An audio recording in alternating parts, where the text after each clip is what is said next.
Hey there, this is author and general weeb NatalieXHunter, here again with another video about ReZero. As you might have seen from my Subaru and Emilia videos, I've been working on a series with interesting facts about some of the characters. But while I was planning out the next few characters for those videos, I realised that when it comes to Echidna, it's perhaps more appropriate to list the interesting things we don't know about her than the things we do. So, instead of 5 facts, I've put together a list of 5 intriguing mysteries centering around the Witch of Greed, which, as of the current point in the web novel, haven't yet been answered conclusively. There will be spoilers here for Arcs 4, 5 and 6, so if you're anime only, manga only, or even light novel only, then there are going to be some spoilers. Remember too that the web novel, which is where I got all this stuff from, is technically a kind of rough draft for the light novels, and so some of the details and events mentioned here might have changed by the time the relevant chapters have been worked into their final form. With all that said and those warnings out of the way, here are 5 Echidna mysteries. Number 1. Why is the body in the tomb different from the Echidna at the tea party? One of the strangest things towards the end of Arc 4 is that when access to the chamber in Echidna's tomb is granted, the preserved body that's found resting there looks like a different person to the Echidna Subaru and Emilia encountered in the trials and the tea parties. She's definitely very similar, with the same black and white colour scheme going on, and Emilia wonders if she's a close relative of the witch she saw.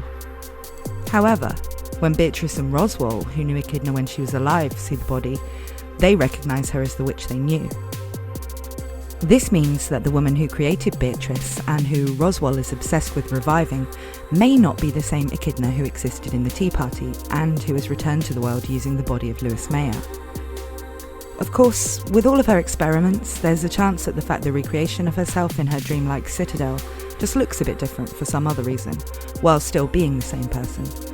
But the fact that this was included does suggest that there's something interesting going on there. Number 2. What is the deal with Scarfed on her? Remember cute little royal selection candidate Anastasia Hoshin from season 1? She wears that white fox scarf? Well, that scarf is actually an artificial spirit that's been serving as Anastasia's consultant since long before the start of the story, and she has the personality and name of Echidna.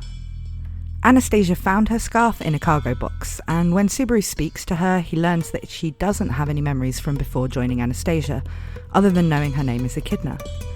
Subaru differentiates her from the Echidna he met in Arc 4 by referring to her as Eridna, or Scarfed on her.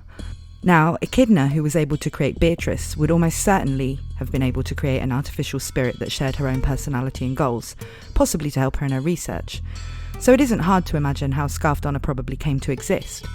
But as to whether she can be trusted and what her goals are in working with Anastasia, it's all still very mysterious. Add to this that Scarfed on her has the ability to possess Anastasia's body. She used this in an emergency to save Anastasia's life, but ended up being stuck there, or at least that's what she says. And so right up to the latest chapters in the web novel, which are at what seems to be close to the end of Arc 6, a form of Echidna is walking around as a royal selection candidate, and a current member of Subaru's party. Number 3. Why does Echidna hate Satella and Emilia, and who is the third person she hates? We're shown in Arc 4 that Echidna really hates Satella, although the other witches don't. She also hates Emilia, and the reasons don't seem to be as simple as her just physically reminding her of Satella. She spends all of Emilia's trials insulting and ranting at her, and seems to reveal that she knew Emilia's mother. Now, very little has been revealed about Emilia's mother other than that she was human, her elf father being the reason Emilia is half elf. This doesn't seem to fit then, timeline-wise, as Echidna died around 300 years before Emilia was born, and so it seems impossible that a human mother could have been alive at the same time. The fact that something must be waiting to be revealed about Echidna and Emilia's parents, though, does contribute to some of the theories that Puck may have actually been formed as a spirit by Echidna using Emilia's real father. We also know that as well as Satella and Emilia, Echidna hates one other person. Echidna isn't a very emotional character, so her feeling such deep hatred is probably more significant with her than with other characters, and that also means it probably is important who this is. It could perhaps be Hector, who she was fighting and who may possibly have killed her, but it seems strange that this is presented to the reader as a mystery if this is the case, given we do know of Hector's existence from Louis Mayer's memories. What we don't know, however, is if Hector is still alive. Does being Omega count as her revival in ROSWAAL's mind? After the events of Sanctuary, Echidna finds a way to return to the world using the body of Louis Mayer, and she keeps the name Subaru gave to the final Louis Mayer clone he met, Omega. Now, we don't see much about what she does next, so that's an obvious mystery to look forward to paying off later in the story. But the implications of Echidna coming back into the world in this way go beyond just what she's going to do. We know that ROSWAAL's only motivation is to revive Echidna. He was following the text in his gospel in order to reach that goal, which was why he believed he needed to make Emilia the king and kill the dragon. It was all leading up to a way he could bring Echidna back.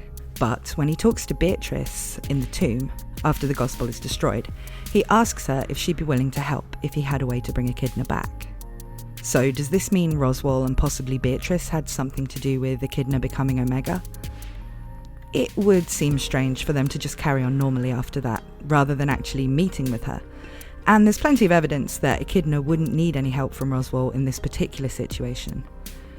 The fact that Echidna doesn't appear to tell Emilia that she's passed the final trial has been taken by most as meaning that, at that moment, Echidna is already busy transferring herself into Louis's body.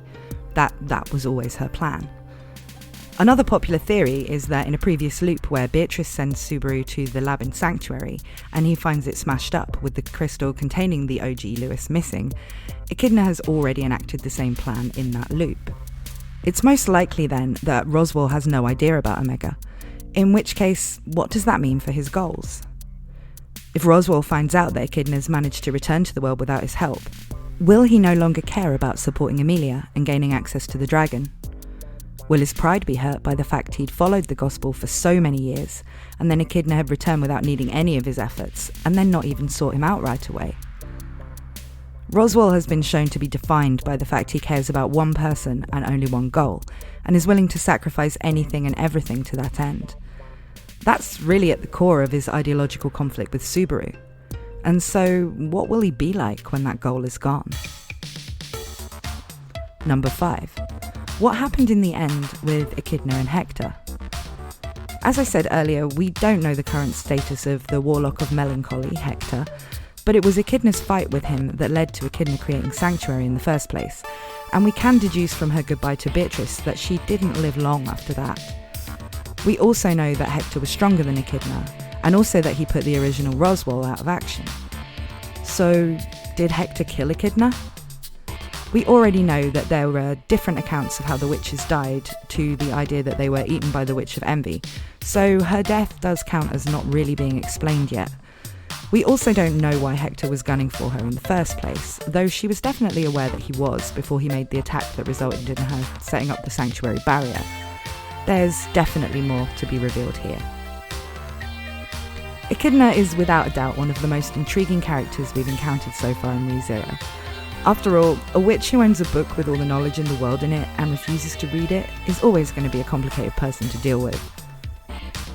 I'm really looking forward to seeing what anime-only ReZero fans think about her once she debuts in Season 2.